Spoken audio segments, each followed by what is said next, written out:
Welcome to Productive Joy with Dr. Christie, where fun meets action.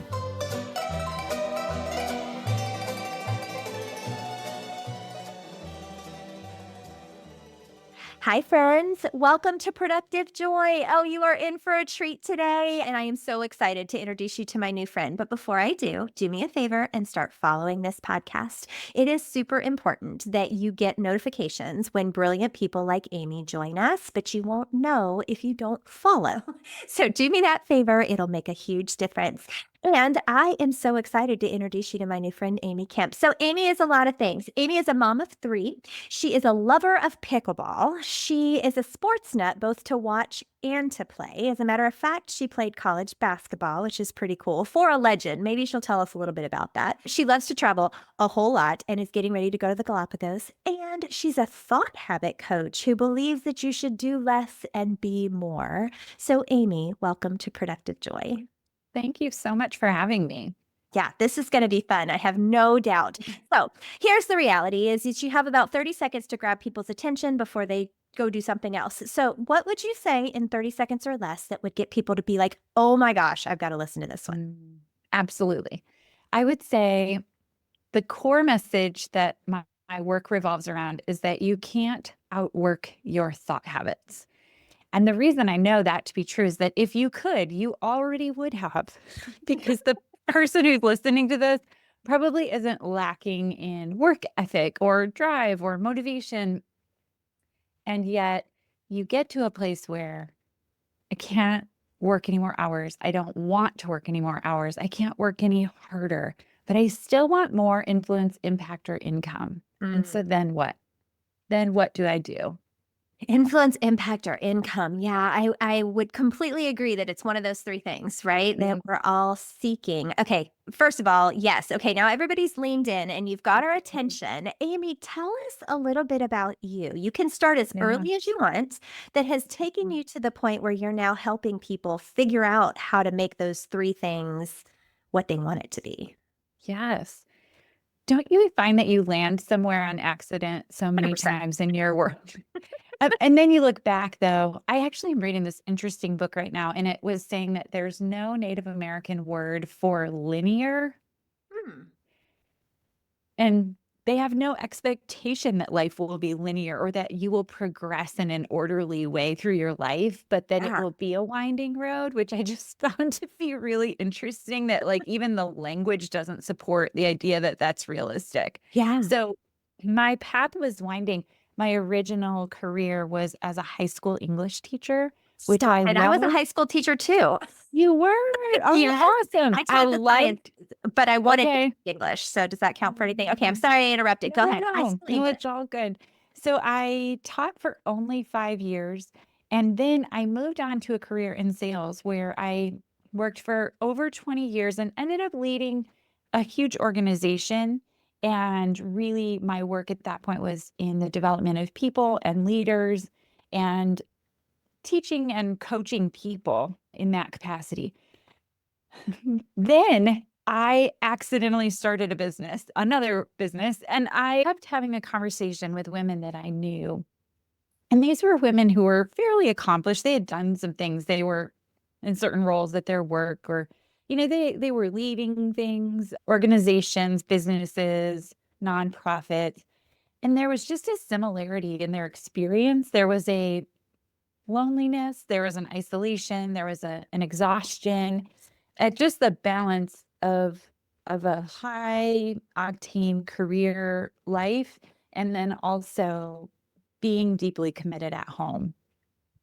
And I thought to myself, if I could get these women together, something magical could happen. And so I just had this nugget of a little thought, but it felt so ridiculous. My kids at the time were probably in the busiest, I call it the Uber era of parenting, yes. where no one can drive, Mm-hmm. but they're all in stuff. And so that was where we were. It just felt ridiculous to think I would have the time or capacity to do something else.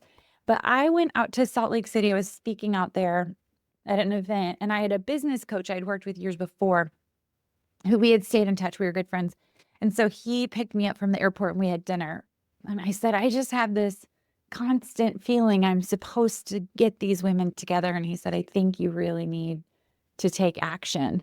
And we're starting a training on Monday for new habit finder coaches, which is the tool he used with me.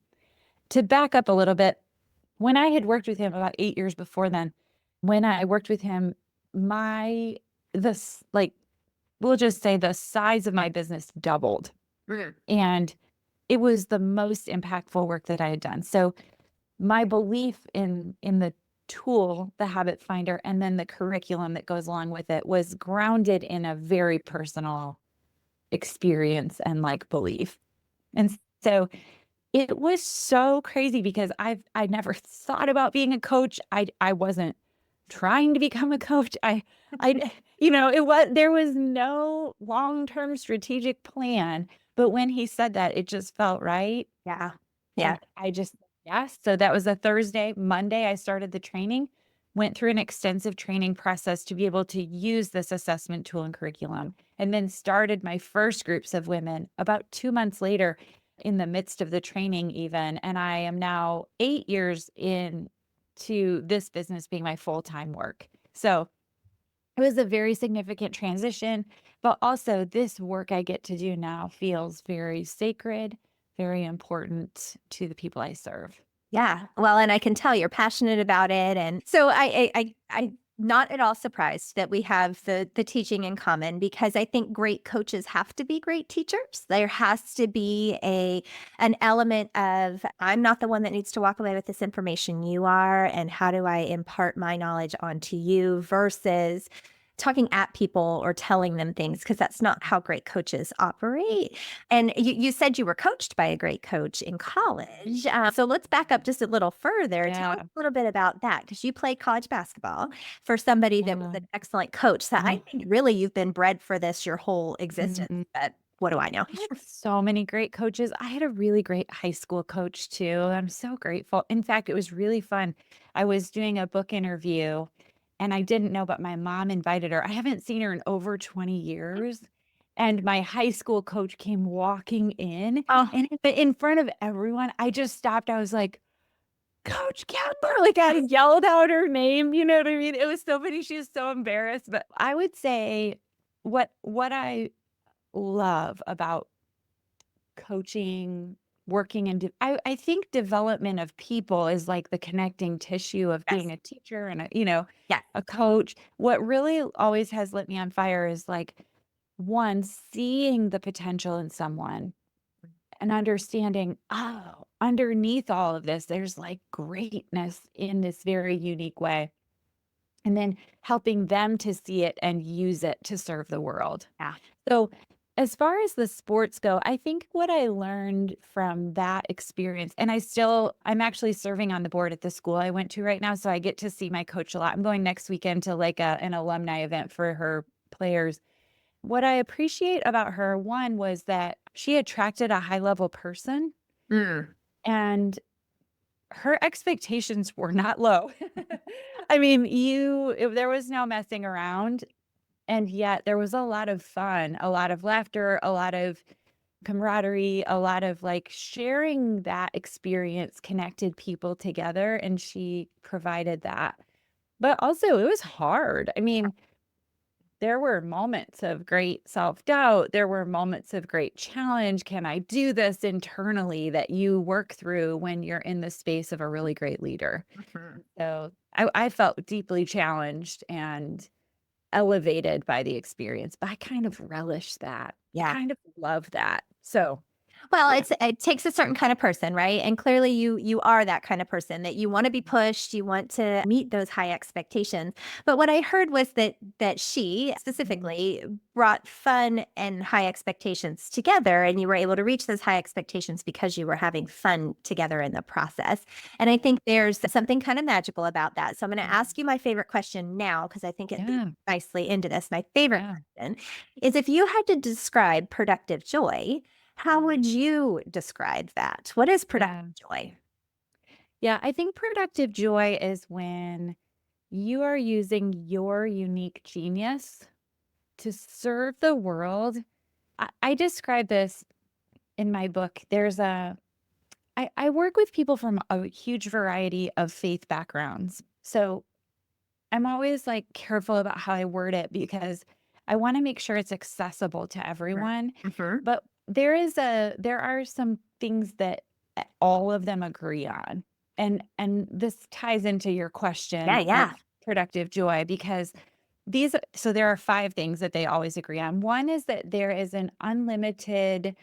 there's a source of unlimited abundance, energy, knowledge, like lots of different people call it different things, but there is a source. The second thing they almost all agree on is that we were created by that source, like that is our origin. Mm-hmm. The third is that we are all connected to the source. So we are still connected to it. And then 4, when we open ourselves to it, the energy from that source can move through us and our unique gifting and out into the world to serve people and to serve the world in a very unique way. Mm. And then the 5th thing is we feel most alive when that happens. Yeah. And that's to me productive joy. It's that thing you do where it's like everyone else is astonished, but it feels easy to you. It feels almost like,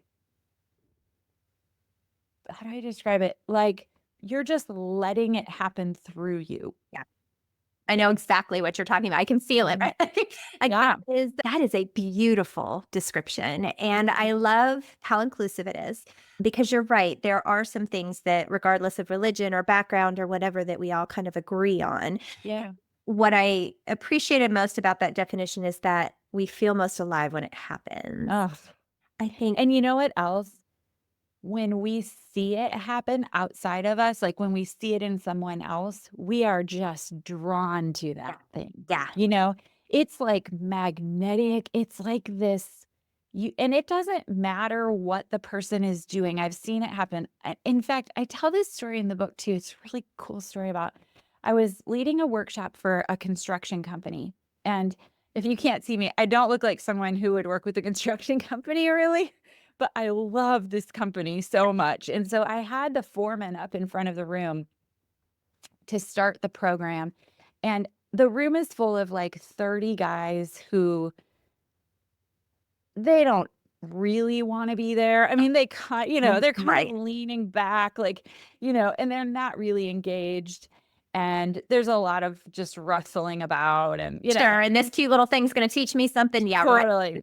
Totally. So I start to interview and I said, tell me how you got started in construction to this one. His name is Angel. And he said, well, I knew I would be in construction when I built my first home for my pet pigeons. Oh my goodness. And it was like the whole room at once, because it was kind of the way he said it too, like turned and just like stopped moving. And they were like, what? Like they leaned in. And so I said, oh, like you had pigeons? And then he started to tell us this story and they would climb up in the rafters. He lived in the city and they would climb up and they would get these baby and they would tame them and raise them. And so they were actually pet pigeons. For real. Oh, wow. And his dad or his uncle had a bunch of like scrap materials. He was in construction and he went over to his house and he let him grab a bunch of stuff and he built this home for the pigeons. And it was this combination of this animal that he loved, but also this process of creating a home for it and a nice space for it to live that was the thing. And when he was talking about it, everyone in the room will not ever forget that moment because it was so evident that that process was happening through him. That he was living in his unique genius. So it doesn't matter what space you're in or what your gift is. It's like when that happens, we know. Well, and I really like the phrase unique genius because we all have it, right? So my children are about to turn 24. This is what's today, March 25th. They will turn 24 on April 3rd. So in about a week. And they could not be any more different just by nature. It's a boy and a girl. And Jackson is brown hair, brown eyed, 6'1", and Chloe is blonde hair, blue eyed, 5'6", and or 5'5". I guess I'm adding inches to both of them. But that's not where their differences stop, right? It's in what they're good at and what they love and who they are. And yet, frequently they were compared because they were twins, right? So they had the same teachers and they had the same friends and they had the same everything. And it frustrated both of them because it wasn't allowing them to see their unique genius. And so now that they are adults and they're figuring things out, our daughter teaches kindergarten, and that is precisely where she is supposed to be. Our son is still figuring out precisely where he's going to be forever, but he's really a hard worker and he works passionately, like one of those people that you're like, wow, he just keeps going, like the Energizer Bunny, right? And I'm saying that because I think sometimes we think our genius is supposed to look like somebody else's. Like it's, okay, it's Jackson and Chloe and they came out of the womb on the same day. Therefore, they must be exactly alike and want the same things. And they don't want any of the same things and they're nothing alike. They have their unique genius. How cool that you help people find that and do something with it. We have a hard time also. This is actually a whole chapter of my book is on unique genius because we have a hard time identifying it within ourselves because it feels so easy to us. And so we assume that everyone else can do it too. Yeah. Right? So the question is, what do you do that feels easy to you but astonishes everyone else? And it's so different for everyone. But the other piece of that I'll challenge people with also is when you find it, don't you dare undercharge for it or not get compensated for it or give it away for free because you feel like it's so easy to do. And it's so interesting. This is a great story about a client of mine also who she was a project manager and we were talking about unique genius and she was like, I just don't really know what I'm good at, blah, blah. But she had a building on her property she wanted to turn into a community center of some sort, like a kind of, it could be used for meetings and things. And so I said to her, why don't you just do like a project management outline of the transformation of this building and then send it to me like after our call.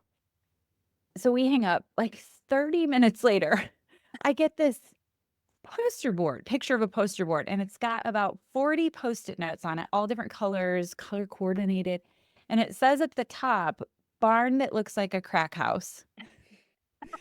And then it says like beautiful, building that can be used for all sorts of things.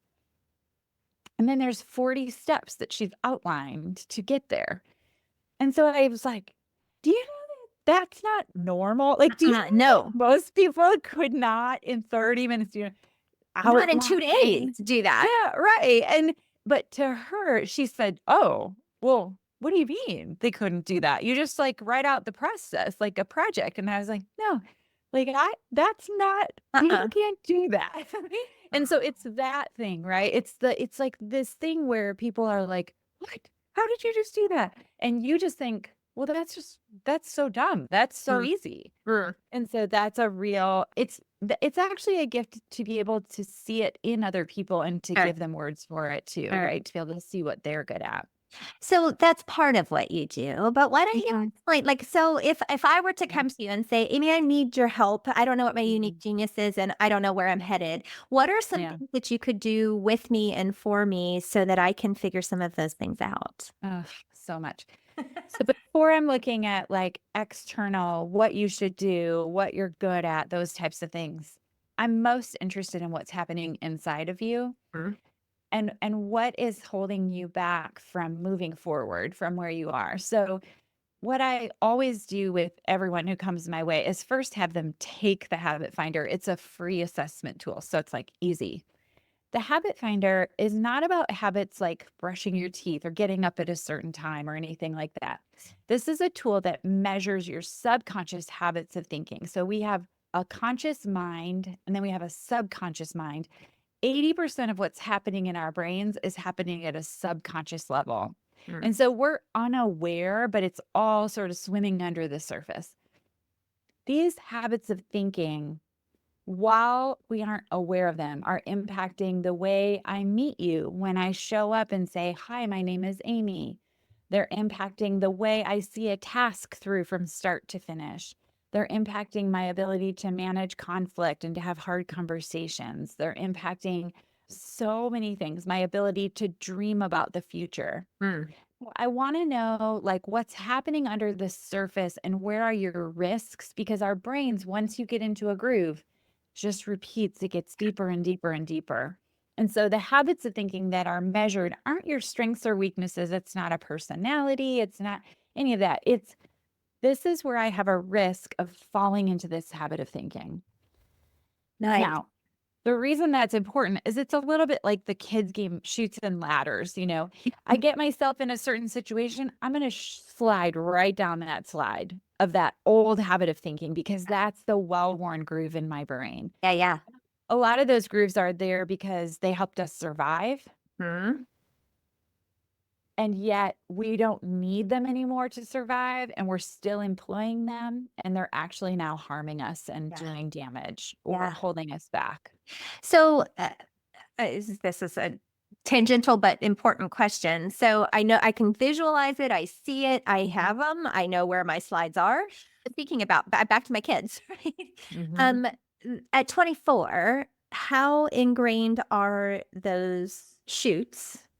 And is it easier if you are younger to redesign your thinking? Like, is there a breaking point? Do you magically at 18 stop making new ones, or is it that you have control to continue to change them throughout life? And that's interesting. No one's ever asked me that before, and I'm not confident that there's like any data to prove this. I have a hunch, like an intuition. I'm going to go with your hunch and intuition because you've been for a minute, so I trust you. Yeah, I have a hunch that the younger you are, the easier it is to change some of those habits of thinking because they aren't so well worn. But I also see a lot of younger women that I work with that have some pretty deep grooves. Particularly, oh man, my daughter and I were just talking about this last night. She's 21, but we were talking about young women and their relationship with their bodies. Oh, Lord. And I think that's worse today than it was for us as children because of social media, because of this constant in your face. This is what it's supposed to look like. Yeah. Yeah. We had a long conversation about food and how you decide, not being afraid to eat food. And she said, I've never seen you like not eat something or talk about wanting to lose weight or anything, which I was grateful. I was like, good, because I don't. But good job, Mom. Good job. But I also know she's getting a lot of input from other places too, not just from my example. Right. And so we had this long talk. In fact, this actually is a part of my book as well, which is about your intuition. This is what happens is that we override our intuition, maybe starting at a young age. Maybe I tell this story in the book about a client of mine whose mom was an addict. And so at a very young age, she was parenting her siblings. She was working all the time to pay for things. She was making sure there were Christmas presents under the tree. She was being the adult in the family. Yeah. She did a really great job. She's pretty amazing. And she survived, right? But the whole time there was an intuitive voice saying, I shouldn't have to do this. This isn't my job. And she had to override that to survive. Nothing wrong with that. However, fast forward 20 years, she's no longer in survival. And when you shut off your access to your intuition, because it's such a quiet whisper, it's so soft and it's gentle, it doesn't scream at you. When you shut it off in one area, your access to your intuition, you can't just access it over here on demand. So for her, this showed up in, I'm running a business. I'm working 80 hours a week because I don't know when is enough. The intuition that's saying, I'm tired, this was enough for today. I've overridden that voice so many times. I don't even know what it says. Like, I don't even know what it sounds like. Right. And so a lot of the work I do is about how do we get back the access to that internal guidance system, where you see this with food a lot with women too, where it's like they've overridden messaging around their bodies for so long. And so the intuition that says, I'm hungry, I'm full, I want that, I'm hungry for that. Yep. And the trust in that voice that if you follow that, you'll give your body the nutrients that it needs to perform at its highest capacity is gone. We have no trust in that. And so then we're making all these mental conscious decisions around our food. And we don't always do a great job of that, particularly when we're tired or stressed or overwhelmed or sick or hormonal. And so it becomes a conscious choice instead of just being able to listen to your body. Yeah, and say, I need this and I'll stop Yeah, full. And yeah, oh my God. totally. And give it what it's. I don't know how I got there. I don't remember what the first question was. I'll just be honest. I'm legit. I wish we had like 4 hours because Well, first of all, everything you're saying is not just hitting home, but is making very clear sense. And it is clear to me that not only have you figured some things out, but you help other people figure things out. So I would love for people to know how to find you because you have a bunch of courses, you have a bunch of things out there that would be unbelievably helpful. So why don't you tell us a little bit about how somebody might track you down? Sure. So first I'll start with my book as just a really easy entry to the work I do. It's called ICU. It just published this year, and I'm so proud of it because it's really serving my reader. But I think of it sort of like the foyer to my business, where you can kind of walk in and look around and see if you want to come in further. And it is the feeling of my work. It has, when you read it, you will feel what it feels like to be seen and understood as a woman, particularly who is ambitious, but who also has these other deep priorities and things that are very important to her. Okay. So the book is one. Two, my website, amykemp.com, is all things of my work. So you can take the Habit Finder for free. On the website, it takes 5 to 10 minutes and you get your results right away. It gives you like a 44-page handout, like a PDF of your results. Yeah, it's really great. So that's a free first step that you can do to just sort of say, what's going on in here? What's happening in my brain? So I would say those two are probably the first two steps I always recommend for people. Yeah. And then if they were to dig deeper, they're going, what about that? Yeah, lots of resources. And Yeah. I want to say thank you on behalf of the world for not keeping what you learned to yourself, right? Like, so we learn things every single day, all day long. We're constantly learning, but you've chosen to turn it into something that somebody else could use. And like, I'm thinking about you talking to your daughter. I'd had similar conversations with mine. She needs this, right? And she has friends who need this, and they have moms who need this, and they have dads who need this. So as you are continuing on your journey, I just want to say job well done. And thank you for choosing not to keep it to yourself. That's pretty remarkable. And it was a choice, and it took a lot of work to get to where you are, but you're doing great things. Well done. Thank you. I appreciate that. Thank you so much. Yeah. Fun stuff. And I do want to keep talking to you because like I want to dive down the teacher route. I want to dive down the coach route. Like, but we're not going to do that today. We're just going to bring you back another time and we will do it then. I do have some rapid fire questions for the I love it. Okay. So I'm very excited to hear your answers to these, and we're going to start with the easiest one. So what is your definition of fun? When I don't think about anything else but the moment I'm in. I love that. Don't think about anything else but the moment you're in. I think that's why I love pickleball, because I was going to say, in that moment, like that's the only thing you can be thinking of. That's very true. All right. So are you good? And do you play with a partner? I think I'm good. I'm athletic. And I'm getting better at the skills, but I think I'm good. I don't play with just one partner. I have a whole community Oh my of gosh, so people that fun. I love to play with. So we're always playing with different people. Yeah. But I do like to play with people who are equally matched or like it's a challenge for sure. I know everyone does, but I really enjoy But that. that's when it lights you up, right? That's when Okay. it's like, oh, yeah, Yeah, I'm here we going go. to That was always so fun. fun.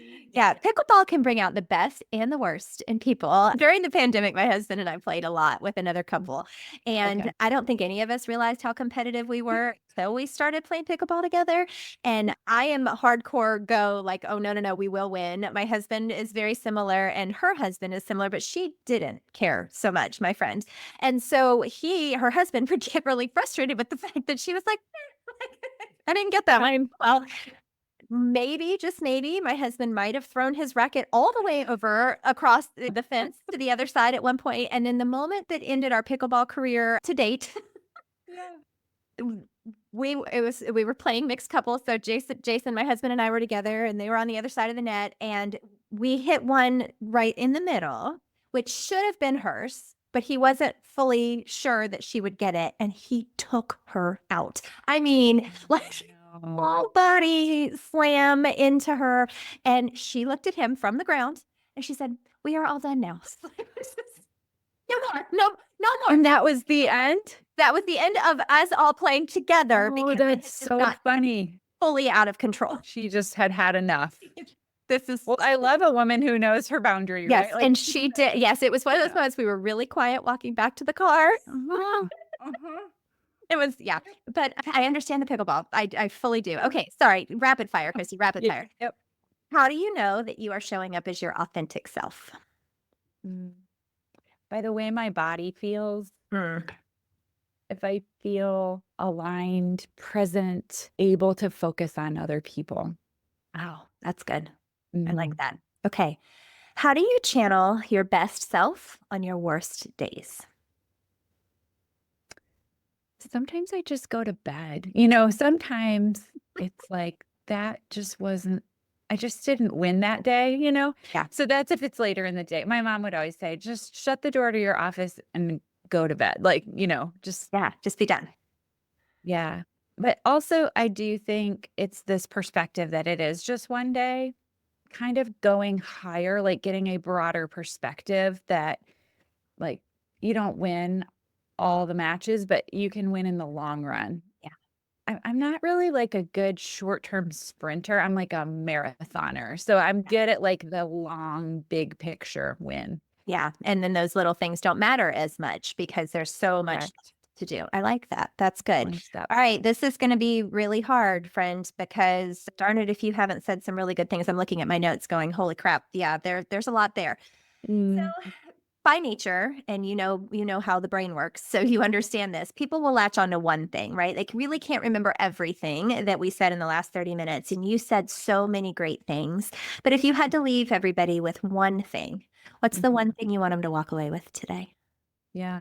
It's that you can't outwork your thought habits. You can't work hard enough to overcome what's happening inside of you. And it will get you to a certain level, your hard work. But then you've really got to dig deeper. You've got to do the deeper personal development work to get to the next place. Because if you just keep working harder, you're going to damage yourself. Like you're going to really harm yourself. So that you've got to know when you've reached that point and stop and then say, how do I invest in growing myself and going deeper instead of just faster? Yeah. Okay. Well, that would be a very good mic drop moment for us to say thank you. Thank you, Amy, because I know there were 37 other things that you could have done with this time, but you chose to spend it with our Productive Joy friends. And I'm very grateful for that. And I know they will be too. So thank you for being here today. Thanks for having me. Yes. And for all of you listeners, yeah, I keep promising you really great people, and this is what happens. So make sure that you are sharing this episode with everyone you know, that you are letting people know that this really is a free shot of B12 where you learn new ways of doing things or are reminded of ways that you know to be true and that you just aren't doing yet. Because it's my goal for you today and every day that you figure out a way to turn fun into action.